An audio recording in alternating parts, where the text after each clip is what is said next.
सुप्रभात। धन, स्त्री और मान,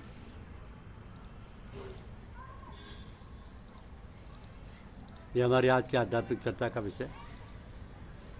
धन, स्त्री और मान।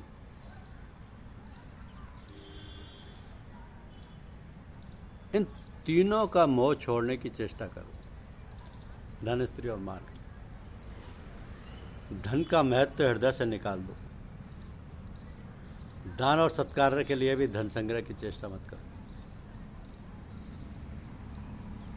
ना सत्कार की प्रवृत्ति के लिए ही किसी धनवान से धन मांग कर धन को महत्व प्रदान करो। अपने लोभ रहित न्यायोपार्जित धन से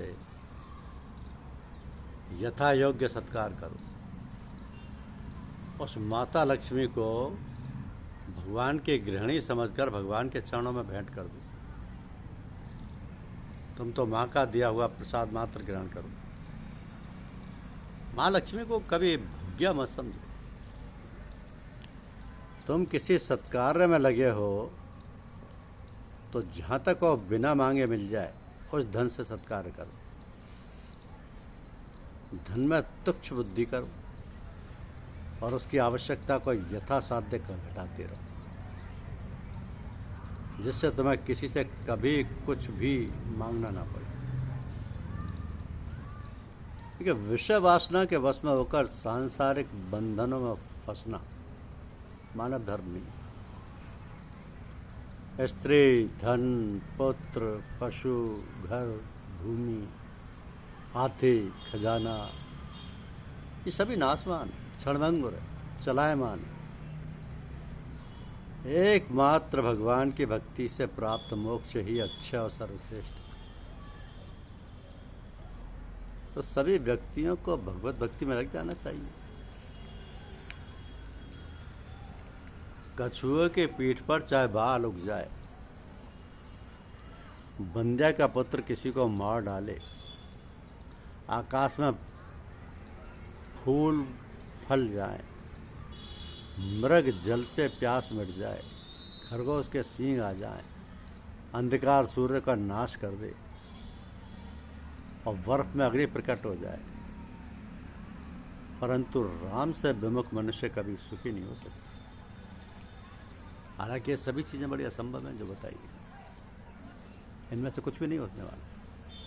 न कछुए के पीठ पर बाल उगते हैं, न बंध्या का पुत्र होता है, न आकाश में फल फूल खिलते हैं, न मृग जल से प्यास मिटती है, न खरगोश के सींग आते हैं, न अंधकार सूर्य का नाश करता है, और न ही बर्फ में अग्नि प्रकट होती है।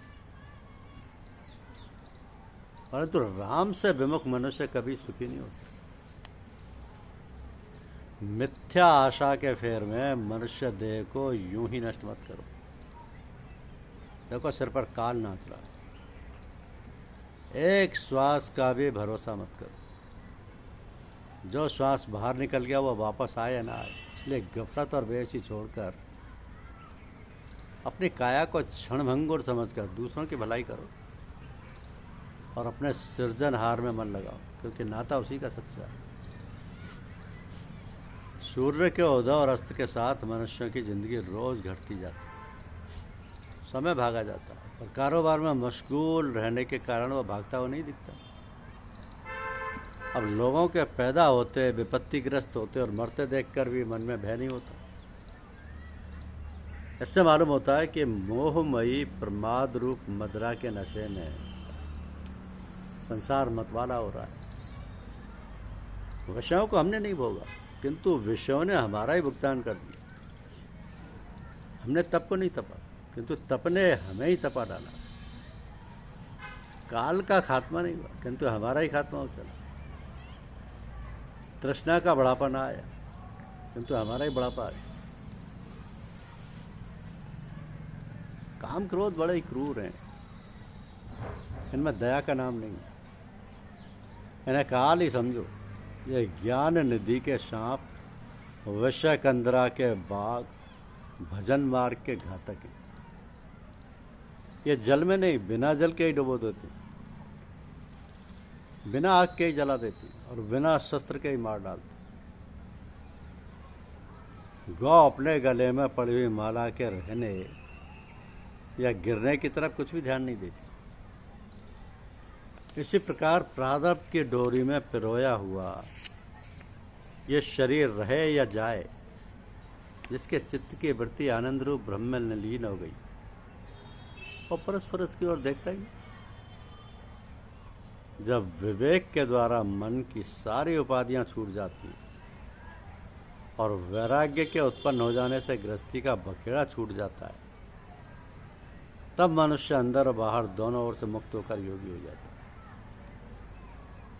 तो लोगों के सामने अपने दोष स्वीकार करने में जिसको जरा भी संकोच नहीं होता, बल्कि जो इसमें अपना कल्याण मानता है और जो अपने अच्छे कार्यों को लोगों को बताना नहीं चाहता, तथा जो दृढ़ निश्चयी है, वही सत्यनिष्ठ और सच्चा साधक है। परमात्म देव को जान लेने पर सारे बंधनों का नाश हो जाता है। क्लेशों के क्षीण हो जाने से जन्म मृत्यु का अभाव हो जाता है। परमात्मा का ध्यान करने से तीनों देहों का भेदन हो जाता है और वह आप्त काम विश्व के ऐश्वर्य को प्राप्त होता है। लेकिन सबके लिए धन, स्त्री और मान, इन तीनों का मोह छोड़ दो। धन को हृदय से निकाल दो। दान और सत्कार के लिए भी धन संग्रह की चेष्टा मत करो।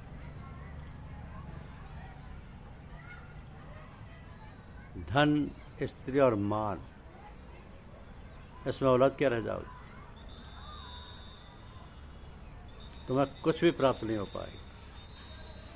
तो एकमात्र भगवान की भक्ति से प्राप्त मोक्ष ही अच्छा और सर्वश्रेष्ठ है।